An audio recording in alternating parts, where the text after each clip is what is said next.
السلام علیکم ورحمۃ اللہ۔ عبد الکریم بھائی ہند سے سوال کرتے ہیں کہ کیا مور حلال ہے؟ جی ہاں، مور حلال ہے۔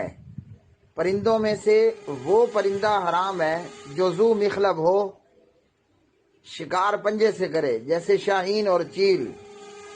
اور جانوروں اور چوپایوں میں سے وہ چوپایا حرام ہے جو ذو ناب ہو، جس کے کچلیوں والے نوکدار دانت ہوں، جیسے شیر، کتا، چیتا، بگاڑ۔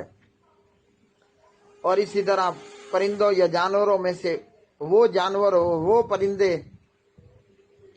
جن کا نبی محترم صلی اللہ علیہ وسلم نے نام لے کر بتا دیا کہ یہ حرام ہے، جیسے گھریلو گدھا حرام ہے، اور جیسے نبی علیہ الصلوۃ والسلام نے کوے کو فاسق کہا تو کوا بھی حرام ہے۔ اور مور کے اندر ذو مخلب ہونے والی کوئی بات نہیں ہے، اس لیے مور کھانا حلال ہے۔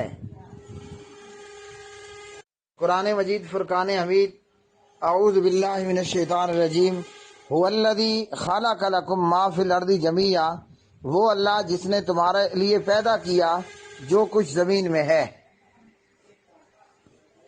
اور پیارے نبی علیہ الصلوۃ والسلام، صحیح مسلم حدیث نمبر 358، ہر کچلی والا جانور اور ہر پرندے والے جانور کے کھانے سے منع کیا۔